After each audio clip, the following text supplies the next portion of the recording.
Bonjour. Bonjour. Bienvenue dans Monsieur Siri and Friends.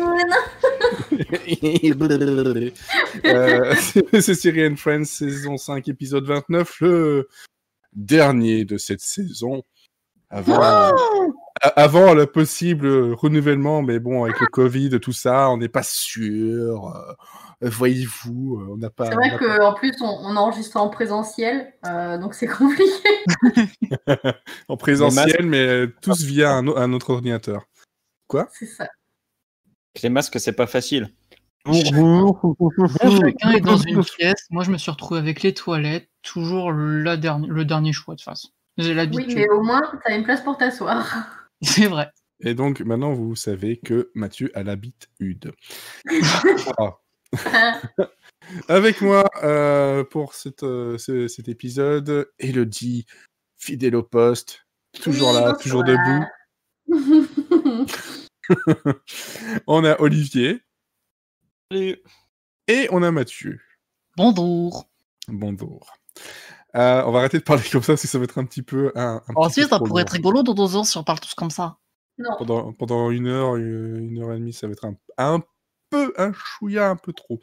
Alors, au programme de ce dernier épisode, on aura un peu d'actu et on va faire le point sur cette saison donc 2019-2020 qui a été pour le moins mouvementée dans sa dernière partie, dirons-nous. Oui. Hein, comme un peu toute l'humanité, globalement. Parce que bon, les séries, qu'est-ce que c'est ? C'est rien du tout, c'est pas très grave, c'est pas très important, hein, c'est des choses plus importantes que ça, voyez-vous. Mais bon, le divertissement, c'est bien. Réfléchir pour aussi. Pour les gens qui font les séries. Et pour les gens qui travaillent dans le milieu, c'est aussi très bien quand il y a du travail. Bon, je vais lancer, vous entendrez pas le petit générique, mais je vais lancer le générique directement pour les actus, laisser la parole à Mathieu, comme ça, hop, on a fait ça, comme toute la saison, en fait. Alors... Donc, niveau actu, je vois qu'il y a du renouvellement dans l'air. Oui, Malgré il y a tout. pas mal de trucs qui ont été renouvelés, ils sont gentils. Alors, Ouais. notamment chez Netflix, il y a The Kominsky Method qui est renouvelé pour une saison 3. Mhm. Ozark pour une saison 4 qui sera la dernière. Et ce sera 2 fois 7 épisodes, comme ils aiment bien faire en ce moment.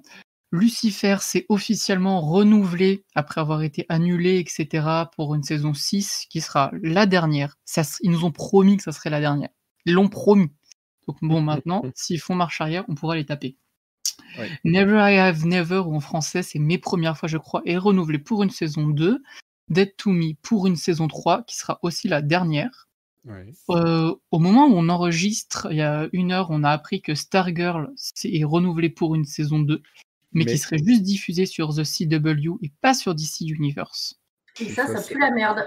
Un peu, ouais. Voilà, ça, c'est fait. Et ensuite, pour les annulations... Pour l'analyse. Pardon ? Merci pour l'analyse. Non, mais bon, globalement, en fait, là, pour préciser un peu plus, la crainte vient quand même du fait que on espère qu'il n'y aura pas trop de coupes dans le budget, qu'ils vont pas faire du nivelage par le bas comme ils peuvent le faire sur certaines séries la DC qu'ils ont déjà sur la chaîne par rapport à ce que propose quand même Stargirl qui a de très bonnes critiques jusque-là. C'était très bien. Et en plus, j'ai promis sur Twitter qu'il n'y aurait pas de crossover Stargirl avec le reste du DCCW. Alors j'aimerais bien qu'on me laisse raison. Ouais, là, allez, vous allez devoir rattraper 20 saisons de Arrowverse pendant l'été. Bon courage à vous. Clairement pas. Et pour conclure cette petite partie, on parlait de The CW. Ils annulent Katy Keene après une saison avec Lucy Hale, si je dis pas de bêtises. C'est ça. Voilà, le spin-off de Riverdale. Bye bye. Et puis, donc c'est assez surprenant de la part de The CW qui annule peu ses séries, encore moins des premières saisons. En général, il leur laisse une petite chance pour finir. Pas là. Ouais, je pense aussi que globalement, beaucoup d'annulations ont été aidées, si pas uniquement dues par rapport à la crise du Covid. Hein. Bien sûr. Et voilà, donc The CW qui reprendra sa rentrée avec Fox en 2021, pas avant, sauf pour Supernatural, si je dis pas de bêtises. Ouais. Et aussi, donc pour finir, American Horror Stories, donc le spin-off d'American Horror Story, dont on ne veut pas, sera diffusé sur Hulu et pas sur FX finalement. Voilà pour les renouvellements, annulations et blabla des chaînes. Ouais. Maintenant, je peux passer, si vous êtes d'accord, Ouais. comment on dit? J'ai oublié mon mot. Aux nouvelles séries qui vont arriver.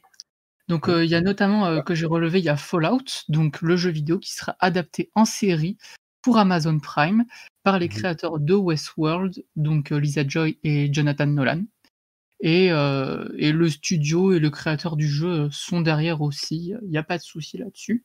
Bah, Et- s'ils gèrent ce projet-là comme ils gèrent leur dernier jeu, ça va pas être joyeux. Hein. Ah, je sais pas, je joue pas, je suis désolé. Ah, c'est... Bah, ça va cracher déjà. Ça va cracher, on va avoir des bugs, on va avoir du contenu en DLC et payant. Ça va être bien, toi. Tu veux voir cette histoire? Vas-y, paye. Ça, c'est... Non, c'est... Ouais, pourquoi pas? Après, bon, le plot général n'est pas inintéressant. Oui, bah après, tu peux faire ce que tu veux avec, c'est ça l'avantage. C'est ça, tu pars voilà, du rien apocalyptique, et puis tu fais ce que tu veux. Bon, au moins, ils ont la liberté de faire un peu ce qu'ils veulent, ils sont pas fermés dans un truc. Ouais. Ensuite, donc une autre série qui va arriver prochainement, c'est pour NBC, le scénariste derrière Fringe va mettre en place Débris. Donc ça sera une nouvelle série de SF où 2 agents sur 2 continents différents. D'ailleurs, quand j'ai lu cette news, j'ai vu 2 agents de 2 continents différents. Je me dis, il y en aura forcément un qui va être américain, l'autre anglais. Spoiler alert, c'est le cas. Il y a MI6, quelle originalité de ouf. Donc ils vont travailler ensemble parce qu'il y a un vaisseau spatial extraterrestre qui s'est écrasé sur la Terre et il y a des petits trucs chelous qui arrivent à l'humanité. Et côté casting, il y aura Jonathan Tucker qu'on a vu dans Kingdom, Ryan Steele de The Magician et Norbert Leoblutz dans De Faux et Verdon. Et ça arrivera prochainement, sûrement en 2021 chez NBC. Voilà. Par contre, si tu voulais avoir de l'originalité, tu faisais 2 agents, un continent. Et là, personne On ne l'a tient jamais quelque fait. chose. Personne n'a jamais fait. On n'attend que ça. Côté casting, il y a Mahershala Ali qui jouera Jack Johnson dans une mini-série de HBO qui fera 6 épisodes et donc qui racontera l'histoire de, je vous donne dans le mille, Jack Johnson, donc son ascension en tant que champion poids lourd dans le milieu de la boxe entre 1908 et 1915. Ça peut être sympa parce que Mahershala Ali, on l'aime bien. Puis Jack Johnson, c'est pas forcément un boxeur ultra connu, son histoire en tout cas. On peut apprendre plein de choses. Ouais. Et enfin, 2 dernières petites news relatives au mouvement Black Lives Matter. Donc, ça concerne plusieurs séries, notamment Jenny Slate, qui jouait Missy dans Big Mouth sur Netflix, Kristen Bell de Central Park, de Apple TV, et Mike Henry de Family Guy et d'autres acteurs sur Les Simpsons, ne doubleront prochainement plus les personnages noirs ou métis si les comédiens ne sont pas noirs ou métis, justement. Et cette news nous vient la plupart du temps des acteurs qui ont dit qu'avec avec les studios, les créateurs des séries et leur consentement, ils arrêteront de faire ça, même s'ils pourront, par exemple, pour Kristen Bell, être derrière une autre voix de la série, parce que par exemple, Kristen Bell sur Central Park est là dès le début du projet. Donc elle fera plus son personnage, mais elle en fera un nouveau, vous inquiétez pas. Mais c'est pour donner leur chance à des comédiens métis ou noirs. Voilà. Derrière. Des comédiens qui correspondent plus au personnage. Plus au personnage, quoi. Voilà. Et dans le prolongement de ça, il y a Brooklyn Nine-Nine qui va réécrire la moitié de sa prochaine saison, la 8, pour s'inscrire plus dans l'actualité et le mouvement Black Lives Matter en particulier.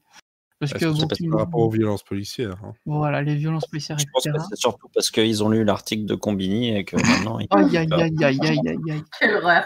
Je voulais pas en parler, mais oh là là. Mais vas-y, parle-en, parce que je sais pas Vas-y. si tout le monde... Non, vas-y, toi. Alors, vas-y. Donc, en fait, il y a Delphine Rivet, qui est une journaliste série, Qu'on avait reçu sorti. ici, oui. qui a sorti un article sur Brooklyn Nine-Nine, qui a beaucoup fait parler de lui cette semaine, pour Combini. Donc, en fait, ce qui fait un peu grincer des dents, c'est que Combini peut sortir des articles vraiment super bien sur, par exemple, la semaine dernière, ils avaient fait les représentations bisexuelles depuis le début des séries à maintenant, et qu'ils avaient dressé un portrait vraiment très intéressant, complet, et qui posait de bonnes questions. Là, j'ai plus exactement le titre de l'article en tête, mais c'était quelque chose comme peut-on encore regarder Brooklyn Nine-Nine? Peut-on encore aimer Brooklyn Nine-Nine? Et donc, je ne sais pas si ça valait le torrent de haine qu'elle a pris, parce qu'il y a eu des milliers de retweets. Mais par contre, en termes de raisonnement, il y a vraiment un énorme problème. Parce que on n'a pas des masses de temps, donc je vais essayer de simplifier un peu ce qu'elle dit, même si elle développe pas beaucoup. En gros, elle dit que c'est une série qui se passe à New York, qui s'inscrit dans l'actualité, dans la vraie vie, et de voir ces flics super moraux, etc., qui pensent plus à faire des compétitions du meilleur casse d'Halloween que vraiment de faire leur boulot, c'est plus ce qu'il faudrait à la télévision. Et puis voilà quoi, que c'est pas des bonnes représentations et qu'il faudrait. Elle reproche à la série de ne pas être assez proche de la réalité du terrain, alors que c'est une comédie. Mais sauf que ce qu'il faut rappeler, c'est que c'est une série que c'est super important d'être conscient du contexte dans lequel tu diffuses ton œuvre, je trouve. Ce que Brooklyn Nine-Nine fait depuis le début à travers un casting hyper diversifié, très inclusif, que les acteurs de la série, dès le début du mouvement, ont fait des dons aux associations, et en plus que la série va réécrire sa saison pour mieux coller à l'actualité. Si c'est pas normal qu'on dise qu'il faudrait arrêter cette série parce qu'elle s'inscrit pas dans la réalité. Une série, c'est pas la réalité. Une série, c'est une fiction avant tout. Et même si c'est important d'être conscient de son contexte pour pas qu'elle soit dangereuse, Brooklyn Nine-Nine, je pense qu'à part Brooklyn Nine-Nine, elle a des problèmes de représentation, par exemple, je trouve, de grossophobie. Mais ce problème-là, et par rapport à d'autres séries, c'est vraiment... Mais Brooklyn Nine-Nine, c'est une série de positivité, de diversité. C'est un message d'acceptation de l'autre. Et cet article-là, c'était vraiment... Mais c'était n'importe quoi. Du début à la fin, ça avait aucun sens. Ça a soulevé des problématiques intéressantes, mais le traitement qui en était fait et les recherches derrière étaient vraiment, vraiment très, très maladroites. Voilà, pour ce que j'en pense personnellement. Ok, très bien. Voilà, donc ça, c'est ce qui termine donc les actus de ce dernier épisode. On va donc passer maintenant à une petite discussion sur cette saison et sur nous-mêmes. Et vous, peut-être, en tant que sérivore, sériephile, sérigraphe, sérigolo, séridé, mais c'est pas grave, et ce genre de choses. On est quand même pas très originaux dans les pseudos.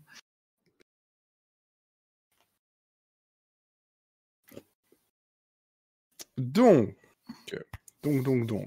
cette saison commencée, voilà, on va dire septembre 2019, qui normalement c'est... Est-ce que vraiment elle s'est terminée? Mais ça se termine plus maintenant, les saisons. Ça arrête jamais. Non, mais Il y voilà. a quand même eu une accalmie à un moment donné. Quand tu arrives vers le mois de mai-juin, tu commences à souffler et à pouvoir rattraper quelques trucs. Au moment où justement on est censé avoir les upfronts. Les upfronts et tout ce qui est annonce de ce qui va arriver, etc.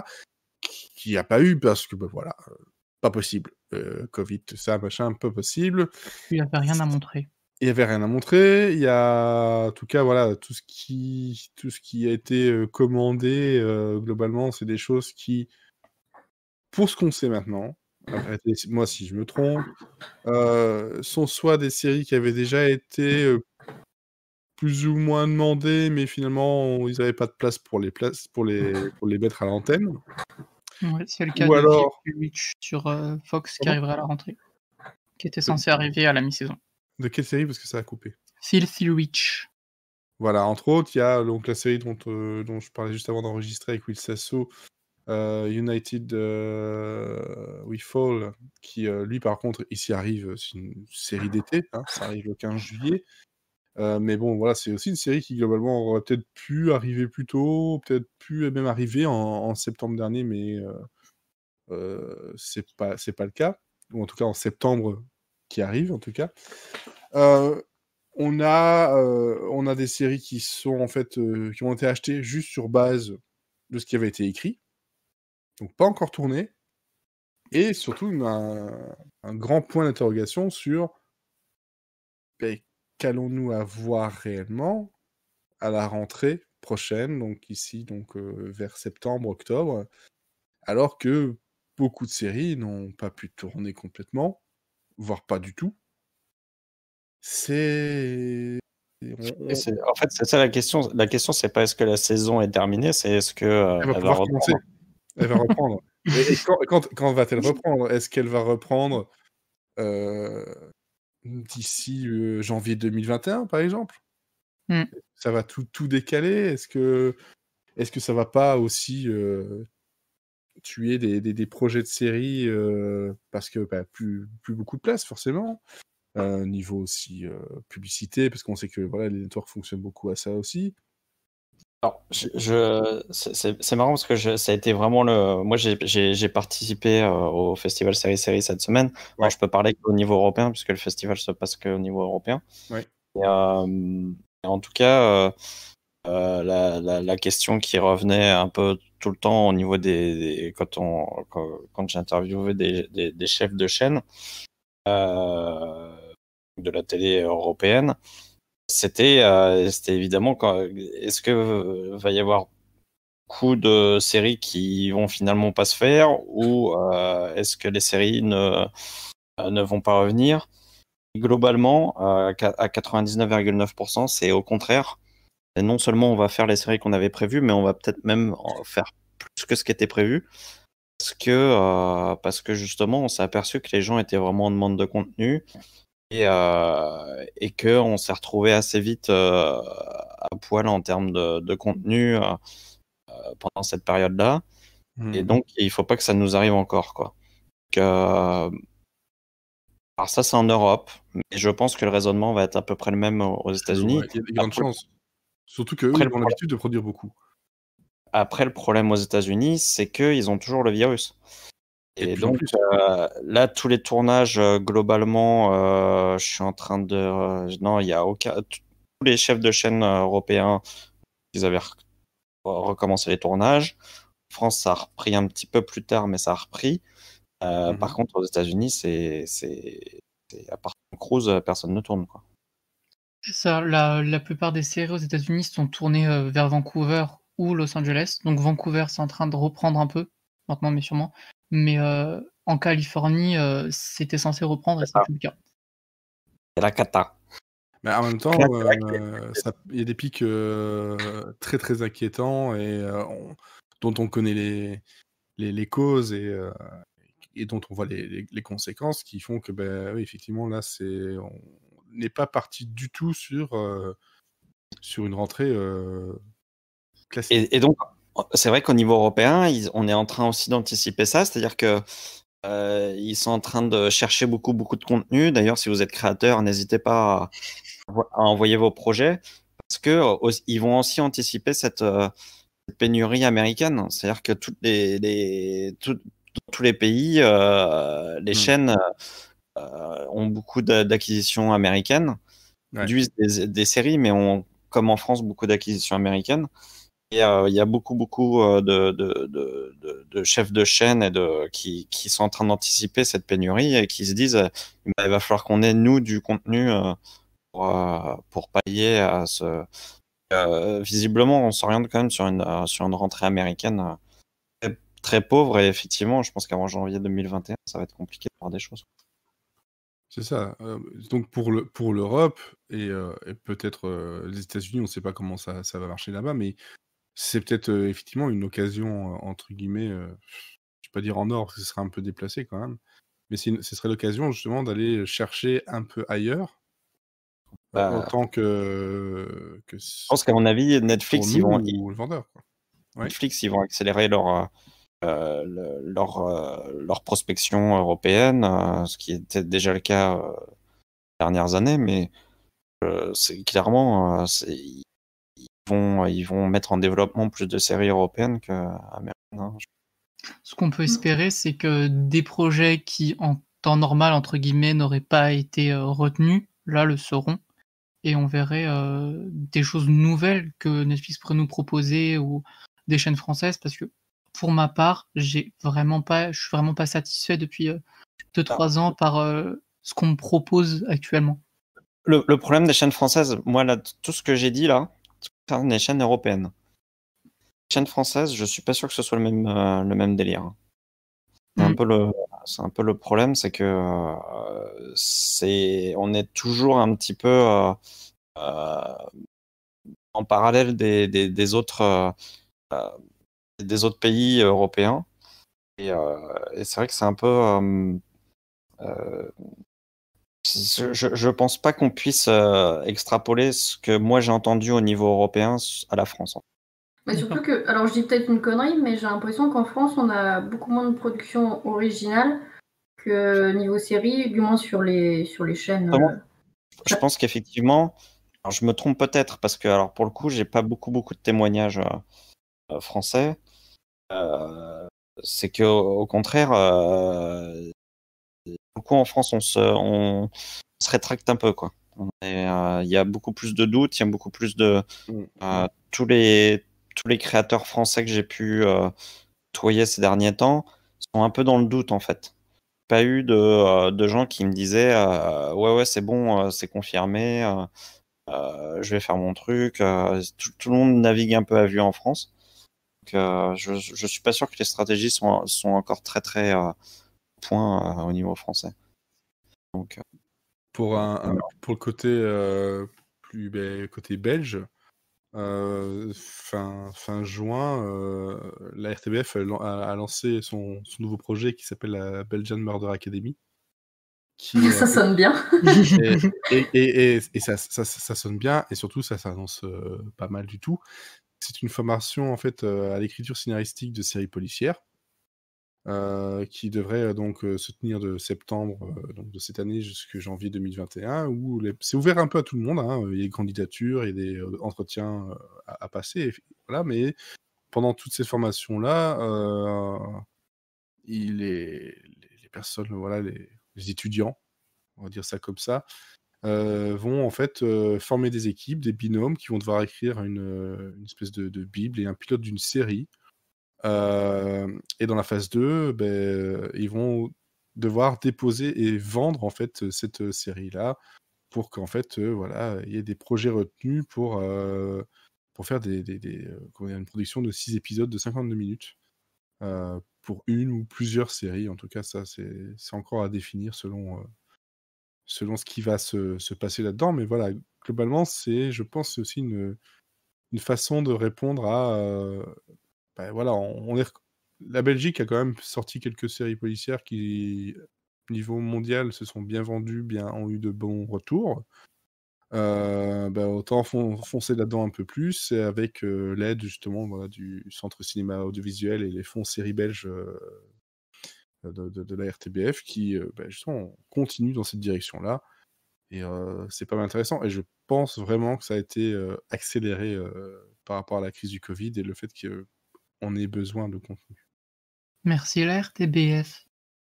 On verra ce que ça donne à la fin. Mais bon, dernièrement, la RTBF, niveau série policière, on va pas cracher dessus. Hein. Non, puis c'est une super initiative quand même. Ouais, donc c'est super d'être ouvert à tout le monde. Bon, forcément, après, tout le monde n'y passera pas parce que je pense que il va y avoir comment dire, des sélections assez fortes pour pas que n'importe qui s'y retrouve et se lance sans avoir une base de connaissances en écriture au moins. Donc, Ouais, non, mais c'est bien parce que surtout, alors autant en Europe, ça se fait quelquefois, enfin, d'avoir des formations de ce style, même si la plupart du temps c'est par des organismes privés ou par des écoles. Mais j'ai l'impression que les États-Unis, ils sont un peu plus dans ce genre-là, à lancer des Non. cannes à pêche à des nouveaux créateurs. C'est comme ça qu'on avait découvert Mark Cherry et tout. C'était Warner qui avait fait des sessions comme ça et c'est hyper intéressant et c'est cool si ça peut se développer sur des chaînes nationales. Ça peut faire découvrir aussi de nouveaux créateurs qui n'avaient pas forcément les moyens de se lancer parce que c'est compliqué quand on n'a pas les relations ou les connaissances sur un chemin. OCS qui a créé ça en France. Ils ont un partenariat avec la FEMIS. La FEMIS a ouvert une section écriture de scénario de série. Et donc OCS est partenaire et les élèves qui sortent de là créent des projets et OCS en finance certains. Ce qui a créé HP, ce qui a créé Irresponsable, je crois. Oui, c'est le cas. Irresponsable était la première. Enfin bon, tous les jeunes scénaristes qui sont en train d'arriver sur la place de Paris là sont bien souvent tous issus de cette section de la FEMIS et c'est par OCS. Par contre, je tenais aussi à préciser un truc par rapport à cette formation, c'est l'entrée est gratuite. Par contre, c'est bien. Pardon? Par contre, c'est bien. C'est gratuit, mais en plus, chaque équipe qui aura été formée, enfin en tout cas créée pour la formation, touchera jusqu'à 20 000 € par tranche au scénariste s'il respecte effectivement toutes les règles, niveau présence obligatoire, etc., de délivrables, voilà. Donc en gros, c'est une formation, en plus de ça, tu es payé. Donc, mais c'est trop bien. C'est pas inintéressant, mais je pense qu'il va y avoir évidemment beaucoup de candidatures et très peu de personnes derrière. Mais bon, c'est quelque chose de très très très sérieux et ça veut dire qu'il y a une vraie demande de contenu. Ouais. Et surtout, ils s'attendent à ce que ce qui sera créé là finisse par rapporter suffisamment pour couvrir cette somme, quoi. Mais je pense qu'il y a une vraie demande de contenu et je pense que chaque chaîne a sa partie télé, mais a sa plateforme, a sa propre plateforme. Et c'est vrai que maintenant, il n'y a pas que les Américains qui vont avoir beaucoup de contenu. Je pense qu'en Europe, ça va un peu exploser. Ouais. Et je trouve que c'est bien, et je trouve que la façon dont c'est amené, ça ressemble à un espèce de mélange entre l'école anglaise et l'école américaine, justement, de l'écriture. Côté scénariste, un peu showrunner, je trouve ça assez sympa que ce soit pensé comme ça et pas un truc un peu bâtard où on se dit, oh là là, ça va être, ça risque d'être une catastrophe. Mais bon, voilà. Donc en gros, ça c'est le premier point, c'est qu'on se retrouve dans une situation un peu floue, même très très floue sur de quoi va-t-on parler, nous aussi, à partir de... Oh putain, on va se retrouver au chômage, quoi. Oh là là, Oh comme ça on non, était payé derrière. Je vous rappelle qu'il y a des séries. Oui, tu disais? On parlera des séries de Tchèques. De toute façon, voilà. On peut parler de Chuck. Et on pourra parler de Chuck, on pourra... Très bonne comédie en République tchèque. Ouais, vraiment. Ils en ont fait une en confinement où ils ont créé un masque spécial. Les acteurs puissent parler masqués, mais qu'on puisse voir leur visage, quoi. D'accord. Le souci, c'est qu'on va pouvoir aussi, comment dire, se procurer en fait ces séries-là, parce que autant c'est facile, on va dire, tout ce qui est américain, anglais, ça l'est beaucoup moins dès que ça commence à partir dans d'autres pays un peu moins représentés. Et bien, nous allons devoir faire une espèce de colonie de vacances où on partira dans un pays. Non, mais je pense qu'effectivement, pour la saison 6 de Monsieur Syrian Friends, c'est peut-être intéressant aussi, on le fait déjà un peu, mais peut-être pas suffisamment, d'aller un peu chercher ailleurs. On verra. On verra comment ça se... De toute façon, on s'adaptera. On a des vieilles séries cultes qu'on n'a jamais traitées ou très peu dans le podcast. On a des trucs un peu bizarres que j'ai sous le coude. On a des sujets à débat. On a des choses...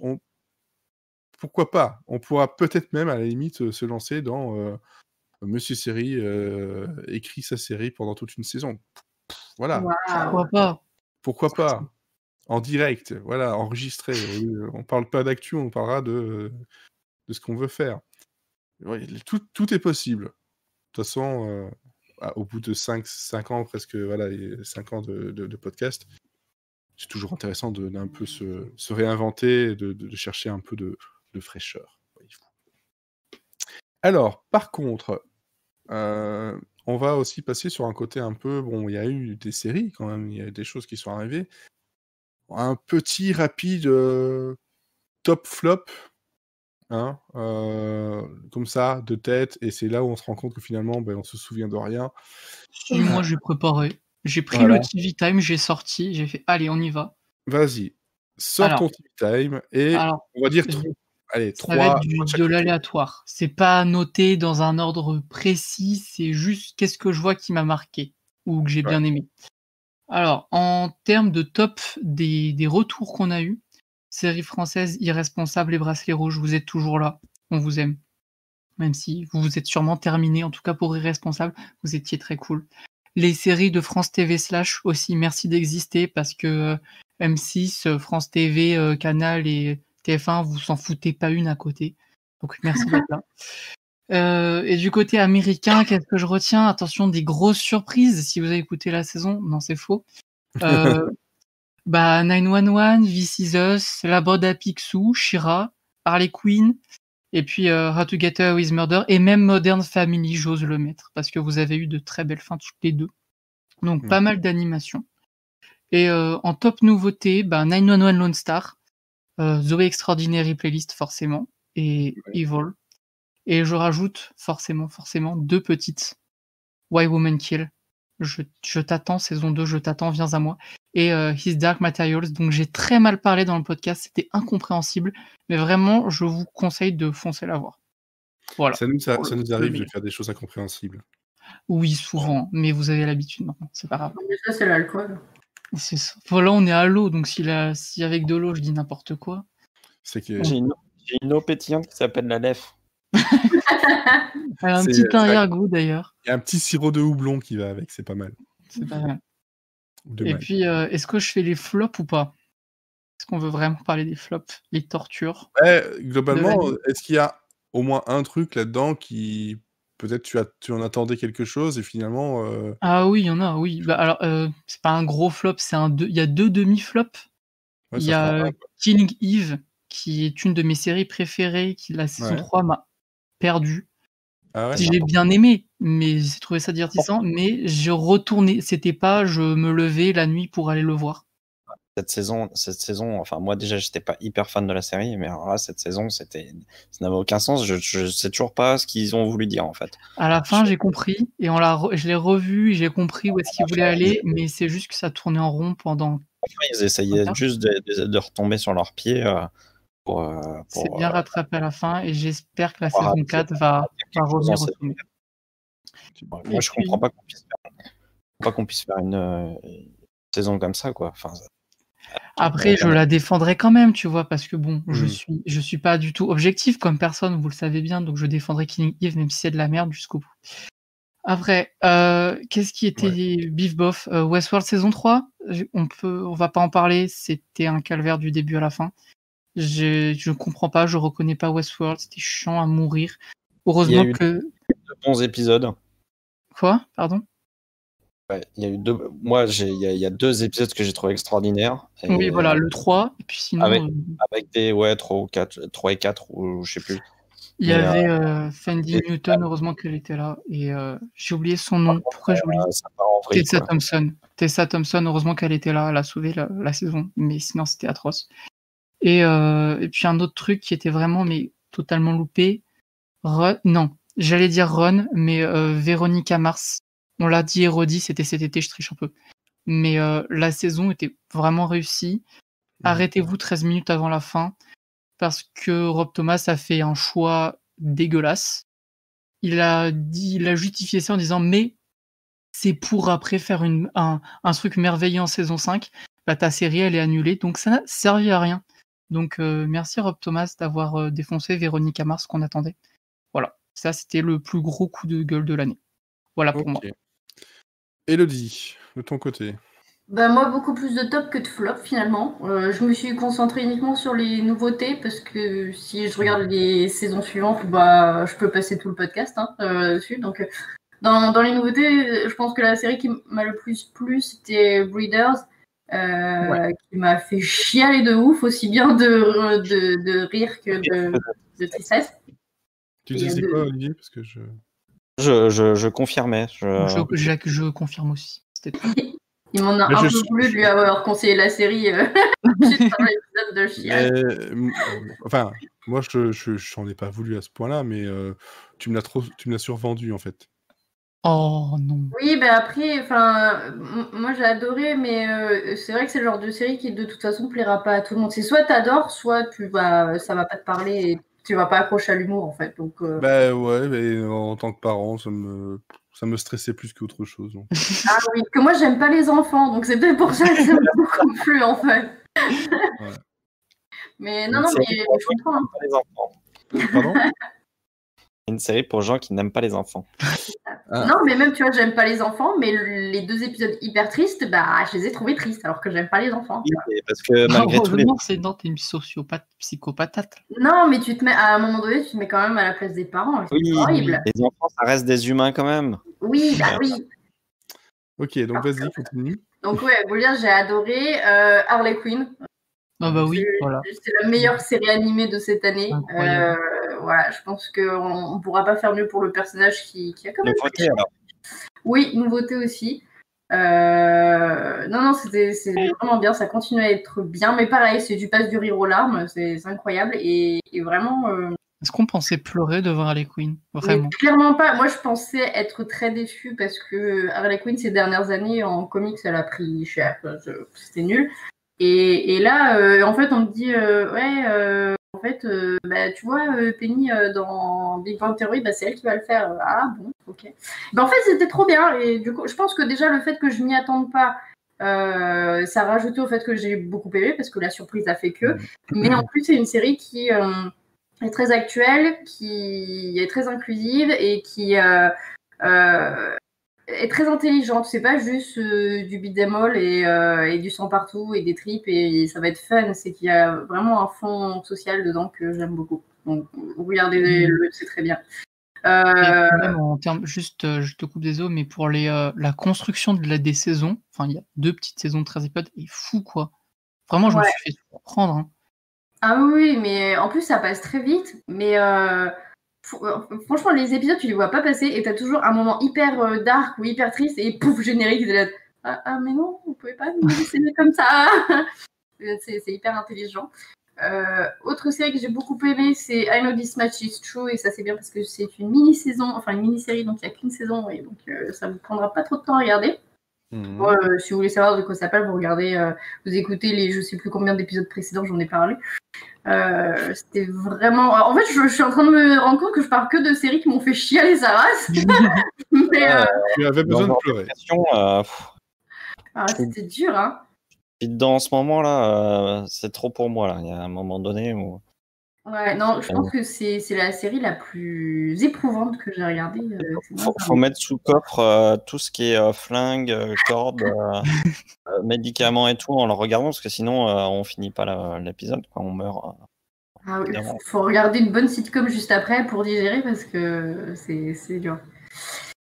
Et du coup, ça c'était les trucs assez récents finalement. Et du coup, j'ai remonté un petit peu dans le temps pour voir, mais finalement, depuis la rentrée, qu'est-ce qui m'a bien plu. À niveau vraiment rentré, pas grand-chose. Finalement, pas grand-chose n'est vraiment resté dans ma mémoire. Un peu plus ancien qui m'avait vraiment marqué, c'était Primal, la série animée qui passait sur Adult Swim. Et j'attends la suite avec impatience et je sais pas quand est-ce que ça va être diffusé, mais vraiment je pensais pas être autant touchée par une série animée où il y a aucun dialogue dedans et que ça se passe à la préhistoire. Vraiment, c'est fabuleux. Et la dernière qui m'a vraiment foutu une claque dans la gueule, mais j'en attendais pas moins, c'était Watchmen en fait. Parce que dire de plus? Enfin, c'est Watchmen quoi. C'était juste parfait. Et j'espère qu'ils feront jamais de suite en fait. C'était juste parfait comme ça, faut pas y retoucher, sinon ça va tout gâcher. Je crois que c'est pas prévu. Non, normalement non, mais je me méfie maintenant. Ouais, faut se méfier. Ouais. Je veux dire, X-Files est bien revenu. Donc voilà, ça c'était pour les tops et pour les flops, outre les nouveautés qui m'ont fait ni chaud ni froid et que j'ai laissé de côté, j'ai plutôt choisi 2 séries que j'ai regardées mais qui m'avaient hyper emballé au début pour finalement me dire oh bof. La première c'est Avenue 5, qui était très prometteuse dès le départ, que j'ai vraiment adoré. Et plus les épisodes passaient et plus je me disais en fait ça tourne vite en rond, les personnages sont de plus en plus énervants parce qu'ils apportent rien de nouveau à chaque épisode, ils restent sur leurs acquis. Et vraiment, en fait, je pense que la saison était trop longue, ils n'avaient pas assez à raconter. Donc, on voyait que ça rallongeait la sauce pour pas grand-chose, à chaque fois ça ramait, quoi. Et la deuxième, je sais que je vais me faire hurler dessus, mais tant pis, c'est The Mandalorian. Non, vas-y, c'était nul. C'était chiant. Oui, mais c'est ça, c'est que en fait, je trouvais ça paresseux dans la narration. C'est-à-dire que c'est très beau. Techniquement, ils ont fait des choses incroyables. C'est un bel hommage au cinéma coréen, mais à part ça, ils ont tout reposé sur le fait que le child il est hyper mignon. Mais à part ça, il se passe rien. En fait, c'est très joli, c'est un beau tableau, mais ça n'exprime pas grand-chose. Donc voilà, j'ai regardé parce que effectivement, bébé Yoda, il est hyper mignon. À la fin, je regardais juste Baby Yoda, hein, c'est tout. C'est ça en fait, mais puis parce que oui, techniquement, c'est très beau et c'est très malin, mais voilà, raconter. Moi déjà de base en fait, Star Wars, c'est un truc qui m'emmerde profondément. Mais moi, ce que je retiendrai sans avoir vu la série, mais juste en regardant les making-of, je pense qu'en fait, c'est ce qui est plus intéressant, c'est de regarder les making-of. Mais oui, clairement.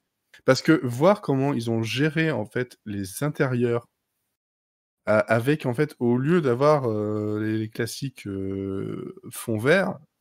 mais ça m'a subjugué.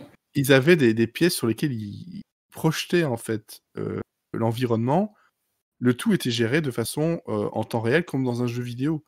Et je me suis dit, mais c'est dingue comment c'est une idée excellente qui doit coûter un pont. Mais au moins, les moyens, c'est pas grave. Au moins, tu as les personnes, les acteurs qui sont dedans, qui ont l'impression de jouer là où ils sont, quoi. Ils ne jouent pas devant forcément uniquement. Ouais, et puis le fait que, en fait, c'était sur des on va dire des télévisions géantes, quoi. C'est des grands écrans et ça a beaucoup joué aussi sur la luminosité de la scène parce que du coup, tout est en rétroéclairage. Ouais. Et c'est très intéressant en tout cas. Et du coup, je rajoute qu'il y a Disney+, j'ai oublié le nom de la série documentaire là qui revient sur la technique des œuvres Disney. Et la première saison, c'est sur The Mandalorian. Alors, j'ai toujours pas regardé, mais vraiment pour ce genre de choses, ça m'intéresse. Moi, du peu que j'ai vu sur YouTube, ce genre de choses, dès que Disney+ arrive en Belgique le 15 septembre. Ça va arriver chez vous, c'est incroyable. Il y a plein de pays comme ça. Hein. J'ai vu la Suède, je crois aussi, des trucs comme ça. Mais là, c'est un truc que je vais regarder, ça c'est clair. C'est clair. Mais juste avant de passer, moi j'ai regardé quelques petits bouts du coup du making of qui est très bien fait, je suis d'accord. Mais j'ai regardé celui de La Reine des Neiges 2 aussi, qui est très différent, hein, et je m'attendais pas à aimer le making of de La Reine des Neiges 2 et y passer 5 heures d'affilée dessus, mais c'était trop bien. Celui de La Reine des Neiges, il parle de la réalisation, donc beaucoup de l'animation, mais il parle aussi de la création des chansons, des musiques, de l'écriture du scénario. Alors que dans celui de The Mandalorian, justement, même si c'est très bien fait, j'adore ça, il n'y a pas de problème, il parle que de la réalisation et des décors. Mais à aucun moment de l'écriture de la série. Et ça montre à quel point ça a été bâclé, quoi. que C'est Il n'y avait pas beaucoup d'écriture, alors tu sais. justement la série elle racontait rien, donc je me suis dit je vais comprendre pourquoi elle raconte rien. Bah j'ai compris, c'est parce qu'elle raconte rien. Et ils ont mis tout le budget dans la technique, et puis pour l'écriture, il nous reste Les 2 euros de télé. Passé 4 épisodes, Le vous auriez scénariste de Killing Eve, c'est pour ça. Oh, c'est pas très gentil, enfin. C'était pire. Alors, Olivier, de ton côté. Alors, moi, en fait, j'ai les choses que j'ai beaucoup aimées cette année, c'est les confirmations de l'année dernière. Je trouvais qu'on avait eu une belle année série l'année dernière et il y a pas mal de séries qui ont confirmé avec leur saison 2 et notamment The New Pop, qui était Oui. donc la suite de The Young Pop, cette deuxième saison, je l'ai trouvée encore plus fascinante. Et puis, il y a, pour moi, le top du top, c'est la saison 2 de Succession. Cette série, c'est un pur chef-d'œuvre. Et c'est encore plus féroce que la saison 1. Et c'est un jeu de massacre familial de malade, quoi. Enfin, c'est vraiment, cette série, elle est hyper bien écrite, hyper bien jouée, hyper bien réalisée. C'est comment te faire stresser pour des personnages que tu détestes. Ça veut dire que ça montre à quel point les personnages sont super bien définis, ancrés, parce que tu t'arrives malgré tout, malgré tous leurs défauts, tu arrives à t'identifier à eux. Franchement, en termes d'écriture, c'est une masterclass cette série. Vraiment, je vous le conseille, c'est sur OCS. C'est une série de HBO. Et donc voilà, là, moi, ça a été pour moi mon plus gros plaisir serial de la saison. Il y en a un autre où où j'ai pris un vrai plaisir et qui, pareil, a encore amélioré par rapport à sa saison 1. C'est Kingdom sur Netflix. La saison 1 mettait en place l'intrigue. On sentait qu'il y avait quelque chose de fort qui pouvait arriver. Il y avait un putain de cliffhanger à la fin de la saison. Et souvent, quand il y a un putain de cliffhanger à la fin de la saison, on est déçu au début de la saison 2. Bah là, non seulement on n'est pas déçu, mais les attentes, elles sont comblées, mais puissance 1000, quoi. Ça commence super fort et ça s'arrête jamais, le rythme il retombe jamais. J'ai rarement vu une saison 2 qui partait, qui avait un tel rythme et qui répondait à toutes les promesses qu'il avait mis en saison 1. C'est vraiment impressionnant. Franchement, c'est pareil, si vous aimez les séries super bien foutues, allez voir Kingdom. Au niveau européen, j'ai beaucoup aimé la saison 2 de Ride Upon the Storm. Qui était en français, qui était au nom du père, je crois, qui est une série norvégienne sur un pasteur et sa famille Norvège. Et c'est une série qui parle de la famille, qui parle de la foi, qui euh, parle du deuil, qui parle et tout ça avec beaucoup d'intelligence. On aime vraiment tous les personnages. Et ça fait du bien, en fait, une série où on a envie d'aimer tous ces personnages. Et c'est des personnages qui ont plein de défauts, aussi beaucoup de qualités, et on a vraiment envie d'être avec eux. Et enfin, en termes de ce que j'ai aimé en animation, c'est la saison 2 de Final Space, qui, pareil, a vraiment répondu aux promesses de la saison 1.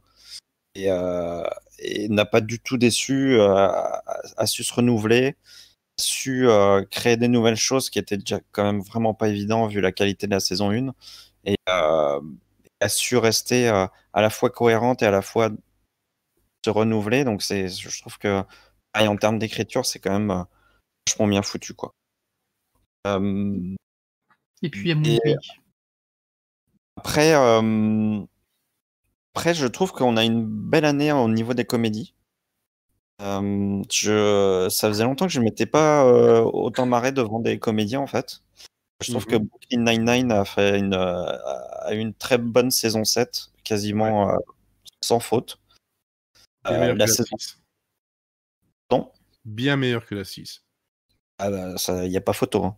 C'était pas Et difficile. bien meilleur que. Enfin, ça faisait un petit bout de temps que je les avais pas vus à ce niveau-là quand même. Ah ouais, Même c'est si vrai. à part la 6, j'avais aimé tout ce qu'ils avaient fait, mais là, à ce niveau-là, franchement, là, Non. y a quasiment rien à acheter, quoi. Ouais. What We Do in the Shadows, qui est une saison 2, mais qui est 100 fois mieux que la première. Ah, mais Franchement, ça n'a rien à voir non plus. et elle est très, très, très, très, très bonne, cette saison 2. Des épisodes qui sont, franchement, si ça passait sur Netflix, ça deviendrait culte, quoi. Comment c'est drôle. Il y a Space Force qui, contrairement Ah, à ce que les réseaux sociaux ont dit, m'a bien fait rire et c'est une série surtout auquel je repense souvent et ouais, clairement. qui me et quand j'y repense, je ris encore, donc c'est quand même pas mal. Il y a eu Upload qui était un mélange drame comédie mais qui était quand même vachement bien foutu. Puis il y a eu Breeders comme Mélodie disait. Donc voilà, je trouve malgré tout, il y a eu quand même pas mal de comédies très bonnes et ça fait du bien parce que quand même besoin de bonnes comédies et ça fait vraiment plaisir. Il y a eu Better Things qui était encore très bonne. Il y a eu Kominsky Method qui a fait encore une super saison. Mhm. Enfin, voilà, il y a eu vraiment beaucoup de comédies. Le point commun, c'est que finalement, elles manient tous un peu le drame et la comédie. C'est vraiment une nouvelle piste d'écriture, mais ça marche bien, je trouve, quand c'est fait avec intelligence, ça marche très bien. Mhm. Niveau des flops, pour moi, le plus gros flop, c'est Run. Voilà. Celui que j'ai pas vu. Vraiment, Mais... cette série était une grosse merde qui n'avait strictement aucun intérêt du début jusqu'à la fin et pourtant qui a été vendue par les critiques comme étant un truc exceptionnel. Et j'ai toujours pas compris pourquoi. Je n'ai toujours pas compris l'intérêt de la série. Et je trouve qu'en termes d'écriture, c'est très pauvre. En termes de. C'est faussement intelligent. Et, euh, et je trouve ça presque putassier, en fait. C'est-à-dire sur un pilote, on te crée un faux suspense. T'étires après sur plusieurs épisodes. Et puis, pour arriver à rien, finalement. Ouais. Donc voilà, vraiment très déçu. Et bon, ça commence à plus m'étonner de la part des créateurs de la série. En fait. Oh Euh, Comment oses-tu? Ouais, bah, attends. ouais, mais parce que en fait, le problème, c'est que c'est le même. En pire, c'est le même. J'ai les mêmes griefs envers cette série-là qu'envers Killing Eve. C'est-à-dire que le problème, c'est que faire du cool, c'est bien. Dire des choses, c'est mieux, en fait. C'est à un moment donné où quand t'as plus rien à raconter mais que tu veux quand même avoir l'air branché, bah ça m'intéresse pas trop. Et moi mon coup de gueule de l'année c'est les séries françaises en fait, en dehors de Slash comme disait euh, qui était vraiment très bien. Je trouve que les séries qui sont passées sur les chaînes nationales m'ont à peu près toutes déçu. Pourtant il y avait en fait tout à l'heure tu disais que ils ne foutent rien. En fait, je pense pas parce qu'il y avait des vraies promesses en fait dans ces séries-là. C'est pour ça que je suis déçu en fait. Parce que d'habitude ils nous proposent rien, donc je suis pas déçu, je m'en fous. Là en fait, cette année ils nous ont promis des choses, ils nous ont promis du genre, ils nous ont promis euh, du fantastique, du thriller, plein de choses comme ça. En fait, le problème c'est que quasiment toutes, ils ont euh, ils ont essayé de faire plaisir aux gens qui aiment le genre. Ils ont essayé, malgré tout, de faire plaisir aux gens qui aiment les séries françaises classiques, soit policiers ou comédie familiale sans trop d'intérêt. Sauf que du coup, on se retrouve avec des objets hybrides qui ont pas, qui ne satisfont même pas les amateurs de genre, mais qui en plus n'ont pas attiré les gens qui regardent les séries d'habitude sur la télé. Donc, du coup, ils se retrouvent avec des audiences qui sont quand même assez pitoyables. Et, je pense qu'à un moment donné, il va falloir faire un choix. Soit on va faire de l'innovation et on y va à fond. soit on continue à faire des trucs classiques avec des recettes faits connues et qui plaisent à un certain public. Et là, je trouve qu'on a gâché des vraies cartouches. Je pense à Une belle histoire que j'ai trouvé assez pauvre. Enfin, on voulait faire une série un peu émotion. J'ai trouvé ça très pauvre en termes d'histoire, très très cliché. La dernière vague qui était soi-disant une série fantastique, mais qui en fait c'était Demain nous appartient avec un gros nuage. Et une île sur Arte avec Laetitia Casta qui était un truc. Je comprends même pas que le truc est passé. C'était tellement ridicule que je comprends pas que ça. Sirène par Arte, tu pourrais mettre. Je sais pas ce qui s'est passé. Et dernièrement, il y a Romance là qui m'a beaucoup déçu, qui était chiante, une vraie promesse au début et qui en fait m'a vraiment pas beaucoup intéressé quoi. Ouais. Donc voilà. En termes de flop, je trouve que ça aurait pu être un top. Et non, en fait, c'est devenu un flop. Et voilà. Et après, le truc, c'est que la réflexion que je me suis fait en faisant ce petit bilan, c'est qu'en fait, il y avait beaucoup. J'avais l'impression d'avoir fait une année série assez. J'avais pas aimé grand-chose. En fait, en faisant la liste, je me suis dit, ah bah non, en fait, j'ai aimé beaucoup de choses, sauf que c'est des choses que j'ai oubliées. Et en fait, il y a plein de séries que j'ai aimées, que j'ai trouvées bonnes, voire très bonnes. En fait, il y en a tellement. J'ai tellement vu. Mon cerveau, il a fini par occulter certaines séries. Et voilà, il y a peut-être une dizaine de séries qui me reviennent en tête comme ça. Mais en fait, quand j'ai fait la liste, il y en a énormément. Et je pense qu'on arrive à un niveau de pic télé qui est trop important pour mon cerveau, quoi. Ouais, mais clairement, on peut pas tout gérer et puis surtout, on se rend compte que moi, en tout cas, c'est ce que je me suis rendu compte de cette année surtout, c'est qu'il y avait beaucoup de choses, des choses qui, niveau production ou scénario, tout ça, étaient sympas, mais rien de marquant, Ça. au point de pouvoir les sortir sans aller vérifier ses fiches, quoi, on va dire. Je vais te dire clairement, sans fiche, je prends Succession Kingdom et puis le reste, je suis obligé d'avoir des fiches, quoi. Bah ouais. C'est ça, c'est un peu dommage. Ou alors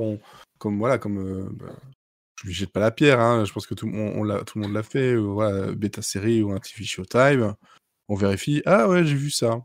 C'est ça. J'ai retrouvé des trucs que j'ai oubliés. Ouais, ça «Ah oui, c'était cette année». Il y a aussi ce côté-là, tu vois? C'est genre on se souvient d'une série et on se dit: «Mais» Pourtant, ça veut pas dire que les séries sont pas bonnes, hein. non, mais c'est Il y a juste qu'il y en a trop.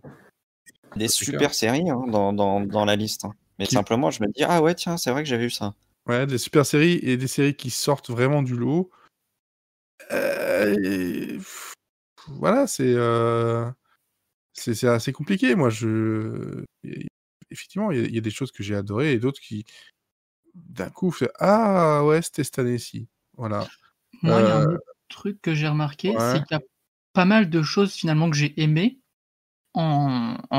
justement en revoyant mon TV Time. Par contre, par exemple, il y a pas mal de quelques séries Netflix que j'ai bien aimées, sans que ça soit des énormes coups de cœur ou bon, des trucs que j'ai pas cités. Pas mal de mini-séries aussi.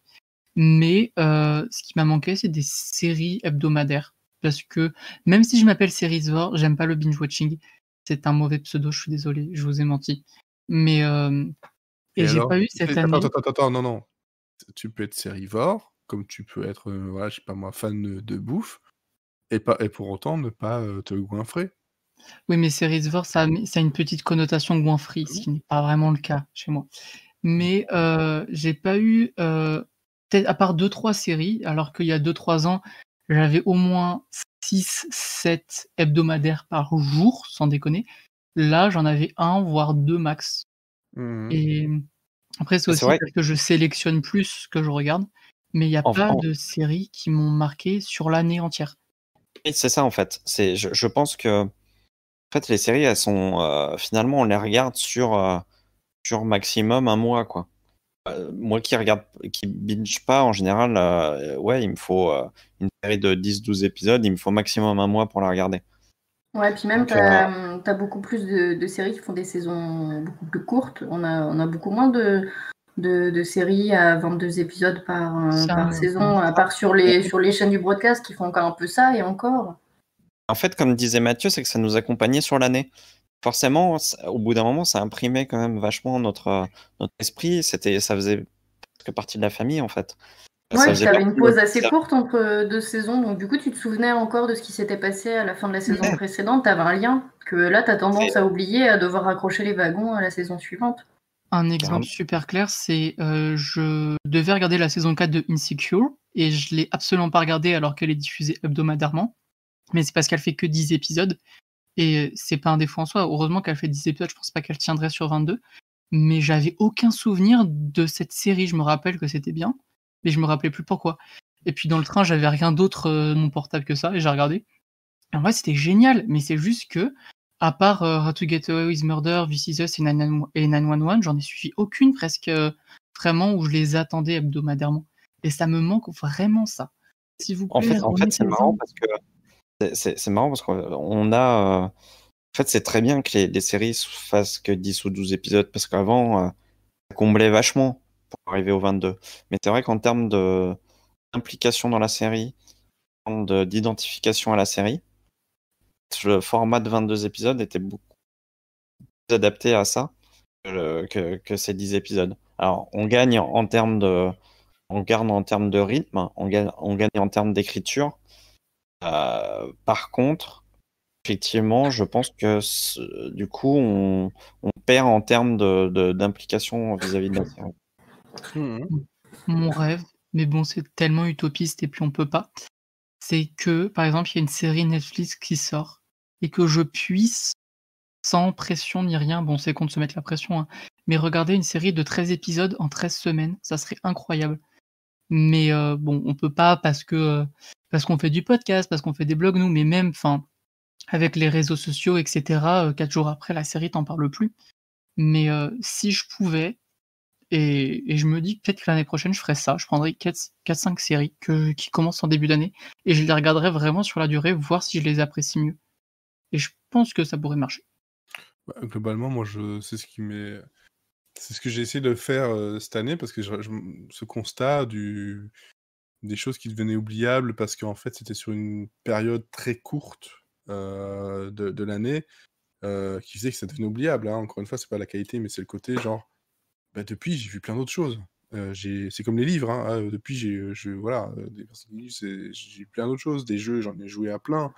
Voilà, c'est ce que j'ai essayé de faire pour un maximum de choses. Puis j'ai quand même encore des séries qui, moi, sont des séries du network.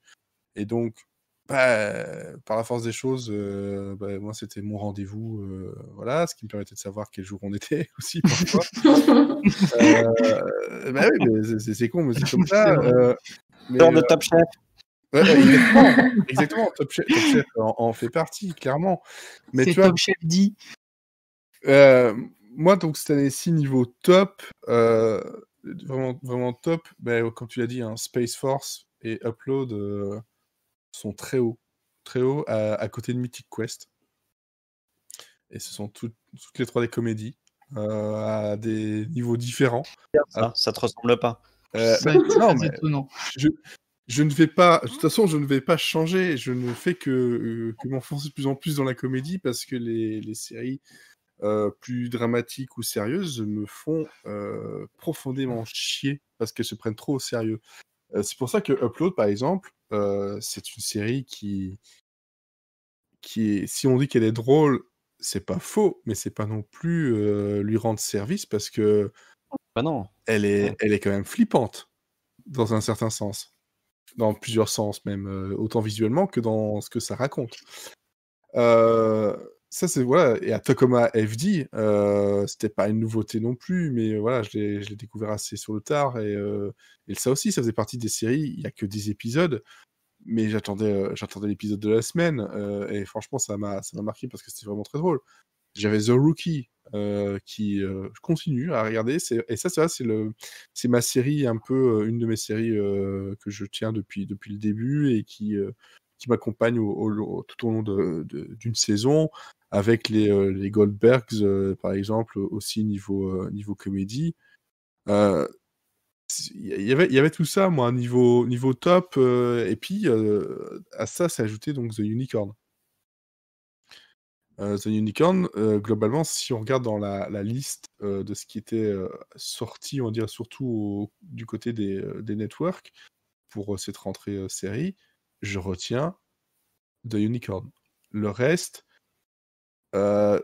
Stumptown, j'aimais bien, mais je l'ai mis de côté, voilà, parce que je sais pas, j'avais pas envie de lui donner de temps, pas parce qu'elle est mauvaise, juste, non, j'ai d'autres choses à regarder, mais il y a pas grand-chose d'autre. Je suis en train de regarder la liste. Il y a Il y a pas Zoé. grand-chose. Il y a Zoé. Non, non, Si. Oh, non, si. non, mais non. Oh, si. Elle Je s'est améliorée d'épisode en épisode en plus. Ouais, mais moi, non. Donc moi, toi, voilà, moi là-dedans, dans cette vingtaine de séries, je retiens juste celle-là, The Unicorn, et je suis super content qu'elle soit renouvelée. Il y avait, par contre, je suis très triste que Single Parents se soit arrêté. Mm. Et ça fait chier parce que c'était aussi une des séries qui, moi, m'accompagnait tout au long de l'année.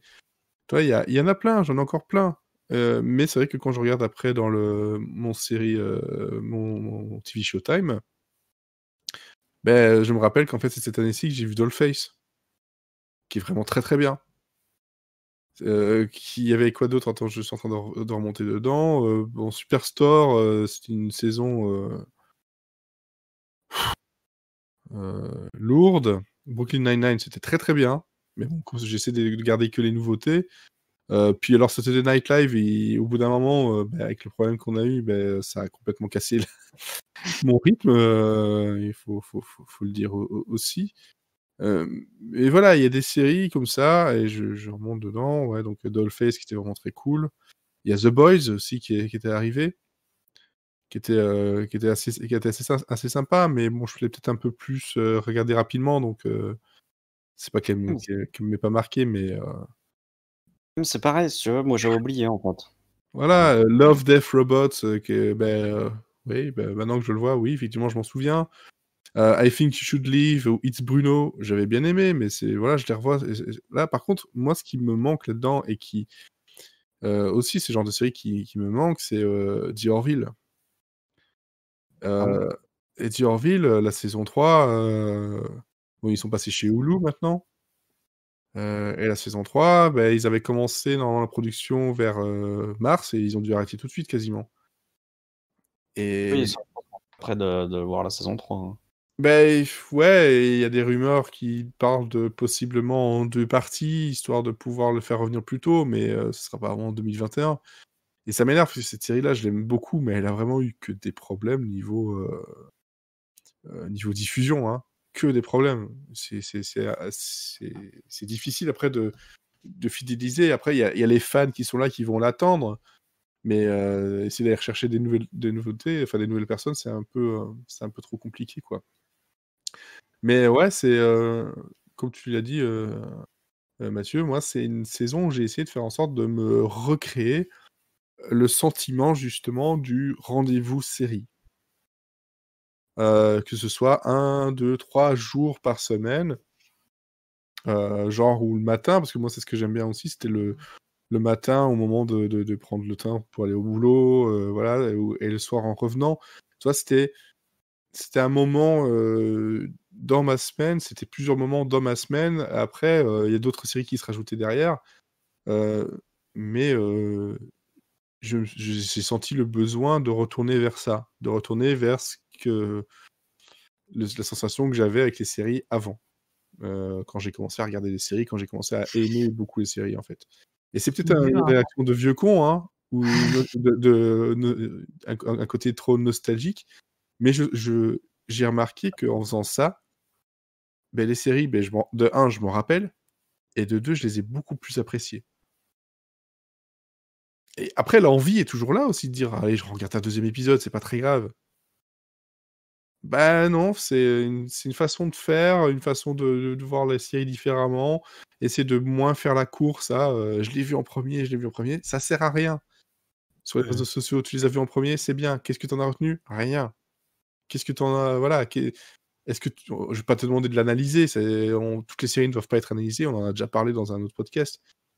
Mais qu'est-ce que tu as retenu de ça? Est-ce que tu as des moments drôles qui sont revenus ou pas? Moi ici, je vois que, comme tu disais, Space Force ou même Upload, c'est par la force des choses parce que j'aurais pu le regarder tout d'un coup. Mais Upload, c'est parce que je le regardais avec ma femme et qu'on a regardé c'est quasiment un épisode, allez, 1 ou 2 épisodes grand max par soir. Et encore, quand je disais par soir, c'était plutôt par soir, une soirée sur une semaine. Parce que voilà, on travaille, il y a la vie de famille, etc. On peut pas non plus se caler devant une série tout le temps non plus. On a d'autres activités, on a d'autres choses. Voilà, moi, il y a les jeux vidéo, il y a la couture pour elle, etc. Donc, et franchement, j'ai adoré ces moments-là. This Is Us en fait partie aussi. J'ai adoré le fait Moi, je regarde d'attendre This Is Us This Is avec Us. ma maman quand je rentre de Paris. Ben, c'est trop bien. Ben voilà, après, vous en pensez ce que vous voulez de la série. Mais je pense que globalement, ce n'est que bénéfique d'espacer ou de créer un moment de rendez-vous, C'est ça, c'est le rendez-vous. un peu sacraliser ce moment-là, et ça te change en fait ta série en un moment important et pas un produit. Moi, Ça vous finalement, offre une petite famille. finalement, moi, j'avais un peu ça avec Shameless qu'on regarde le samedi midi en fait, et on avait tellement de saisons de retard que ça me prenait ça me prenait assez longtemps, ça m'a pris assez longtemps. En fait, maintenant que je suis à jour, bah, je retrouve pas ce côté. J'ai du mal à retrouver un truc famille comme ça, tu vois, un truc où on se disait tiens, on est en train de bouffer le midi, le samedi midi, on se mate un Shameless quoi. C'était le rendez-vous du samedi midi. Et c'est vrai que là, depuis, surtout qu'avec le confinement, on a eu beaucoup de temps pour regarder des séries. Du coup, j'ai eu un peu plus de mal à retrouver un rendez-vous pareil. Et finalement, Shameless, c'est quand même une série qui a beaucoup de défauts, qui a beaucoup de. Qui est loin d'être chef-d'œuvre. Pourtant, c'est une série qui, ces dernières années de ma vie, a compté parce que c'est une série qui était que j'ai accompagné et qui m'a accompagné, quoi. Bêtement, un truc, c'était à double raison, mais il y a eu la dernière partie de The Ranch, donc ici, c'était quand? Début d'année? À peu près? Ouais. Je ne sais plus. Qui est arrivé, donc 10 derniers épisodes, donc tu sais que la série après, de toute façon, elle est terminée. Donc raison de plus pour l'apprécier à sa juste valeur, la savourer, et surtout, il y a le côté où tu sais que la série va se finir, c'est une série que tu aimes vraiment beaucoup et tu as dit j'ai pas envie qu'elle termine. C'est tout. Mais vraiment, je pense que si je dois résumer, c'est cette année pour beaucoup de séries, et je pense que je vais sans doute faire la même chose dès la nouvelle saison, etc. C'est que je vais faire en sorte que toutes les séries, je les regarde de cette façon-là. Je vais les rythmer différemment. Je n'ai jamais été très binge watching. J'en ai fait, mais je n'ai jamais été très là-dessus. Et puis, ceux que j'ai fait, je m'en souviens pas. Je m'en souviens pas. Et je pense que ce ne serait que bénéfique pour ma relation avec la série, ce que j'aurais à retenir, ce que je pourrais en dire aussi, parce que par rapport au podcast, tout bêtement, en fin d'année, voilà, tu te retrouves à faire le bilan, et c'est là où tu te rends compte que, et on s'en est tous rendu compte, en fait, il y a des séries dont je ne me suis pas souvenu, juste parce que ces séries-là, peut-être elles ont été trop vite, trop courtes dans le temps, et trop nombreuses. Et je pense que ça permet aussi en limitant le nombre de visionnages comme ça, c'est toujours la crainte d'être derrière tout le monde, d'être en retard sur plein d'épisodes, mais je pense que ça va me permettre aussi de dire stop, j'en regarde beaucoup moins. Je les choisis beaucoup plus. j'en arrête beaucoup plus vite. Et franchement, voilà, il y a des séries, j'aurais dû les arrêter beaucoup plus vite, je l'ai pas fait cette année. Ouais, après, c'est vrai que j'ai un peu C'est le. compliqué, hein. Mais bon. Mais oui, mais j'ai un peu le même ressenti. En fait, il y a beaucoup de séries que, effectivement, j'ai un peu oublié, mais peut-être pas parce que je les ai regardées trop vite ou parce qu'elles n'étaient pas marquantes, mais parce que, en fait, il y a les séries qui m'auront vraiment marqué parce qu'elles étaient originales et que vraiment, je les ai regardées comme si, enfin, vraiment, j'appréciais une œuvre d'art. Et il y en a d'autres que j'ai regardées plus par petit plaisir repose-cerveau, enfin, plus. C'est souvent, parfois, c'était en fond, quoi. Ça, c'est Oui, toujours des voilà, choses qui met en alors fond. que c'est très rare que je fasse autre chose en même temps que je regarde une série, hein, vraiment, je suis dessus. Mais il y a des choses où je me dis, bon, bah voilà, ta journée elle est finie, t'es fatigué, je vais me mettre un truc pas très compliqué, et je sais que je vais pas en retenir grand-chose, mais voilà. Mais c'est parce que il y a vraiment la distinction entre les deux, et de mon côté, c'est pas forcément parce que je les ai bingés. Parce que par exemple, si on regarde alors je fais très peu de binge parce que déjà j'ai du mal à rester très longtemps devant mon écran. Mais je le fais des fois avec des séries sur Netflix ou Amazon parce que les séries Netflix ou Amazon, je les regarde d'un coup parce que je les rattrape 10 ans après tout le monde. Mais par exemple, on parlait tout à l'heure de Comiskey Method. Chacune des 2 saisons, je les ai regardées en une après-midi. Et pourtant, vraiment, elles m'ont marqué. Alors que, enfin, c'est pas les séries les plus originales dans leur mise en scène et tout. Mais vraiment, il y a quelque chose qui m'est resté. Il y a d'autres séries comme ça qui ont le même effet alors que je les ai regardées d'un coup, mais il y a vraiment les deux effets. Et par contre, ouais, comme toi, j'ai fait beaucoup plus grosse sélection et je crois que ça se ressent de plus en plus au fil des années. C'est qu'à un moment donné, de toute façon, l'offre elle est de plus en plus grandissante, on peut pas tout regarder. Et je pense aussi c'est qu'on fait partie des gens qui regardent beaucoup de séries. Et on a peut-être on a peut-être un recul différent des gens qui vont regarder des séries de manière très casual et plus en divertissement, et qu'on va plus facilement on va aller plus facilement jeter une série, alors que pour le commun des mortels, en fait, ils vont pas comprendre que nous on l'apprécie pas. Et il y a beaucoup de séries où, par exemple, j'ai regardé le pilote parce que j'essaie de regarder beaucoup de pilotes, rien que pour en faire des articles sur le site, et il y en a beaucoup où j'ai dit beaucoup de bien du pilote dans mes articles, et pourtant j'ai jamais regardé la suite parce que je savais que ok, c'est une bonne série, mais clairement j'ai mieux dans mon stock et que j'ai pas envie de perdre du temps à regarder quelque chose que je sais qu'au bout de quelques épisodes je vais le regarder juste pour le regarder, en fait. Donc il y a une sélection qui se fait comme ça aussi, hein. Je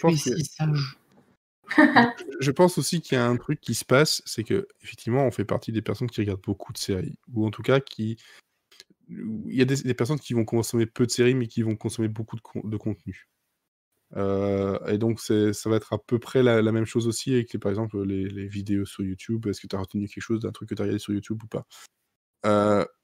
Des personnes qui vont binger ou qui vont en tout cas regarder de façon plus condensée, qui retiennent quelque chose d'une série, ça peut arriver, hein. Je dis pas que c'est non plus c'est totalement impossible, mais je pense qu'on a un temps de cerveau disponible.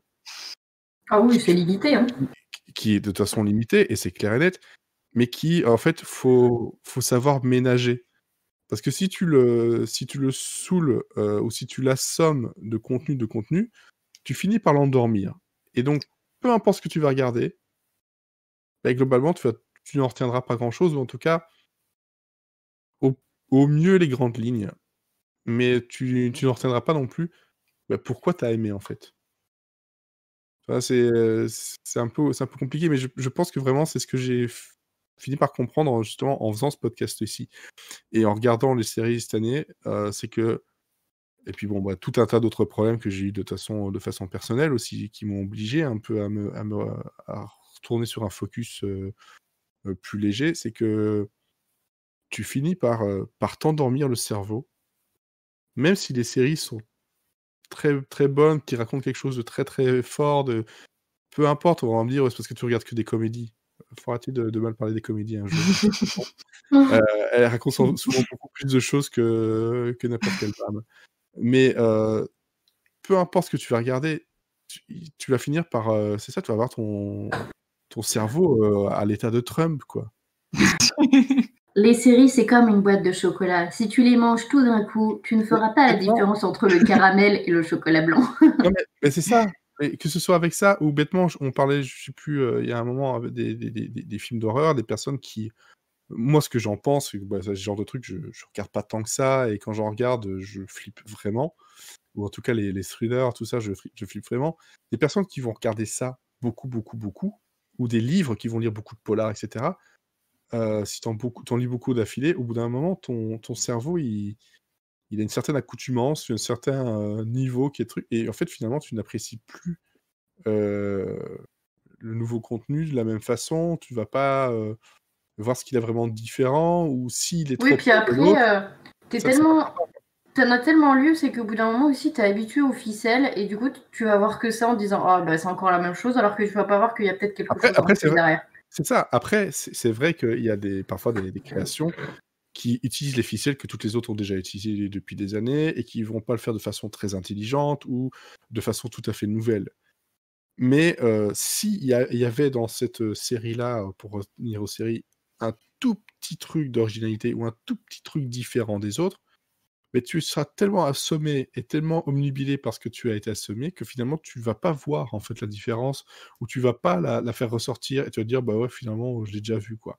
Ou tu pousseras pas plus loin, tu feras 1, 2, 3 épisodes, tu dis bah ouais, je l'ai déjà vu, et finalement hop, au bout du 4e, bah, il y a la petite nouveauté qui est là derrière, et ça commence vraiment, quoi. La morale de cette histoire, les enfants, c'est que cet été, sortez à la piscine. Faites autre chose de votre vie. Voilà, je dirais pas à la piscine parce qu'on sait pas comment ça va se passer cet été. Bon, si vous avez une piscine chez vous, sinon, faites une ronde. Très franchement, j'espère que cet été, on pourra profiter de certaines choses plus librement, mais j'ai franchement un gros doute là-dessus, et donc voilà, effectivement, profiter de faire d'autres choses, Allez au cinéma, les gars. Non, mais même pas, non, Ah non. si, quand même. Je pense sérieusement que parfois il faut réussir à faire une pause dans la consommation de contenu. Allez cueillir des fleurs dans les champs, c'est bien ça. Mais bêtement, en fait, c'est un truc quand tu essayes de dessiner, quand tu essayes d'écrire ou de créer quelque chose. Je dis pas que tout le monde doit créer. Si tout le monde crée, c'est très bien. Encore une fois, voilà.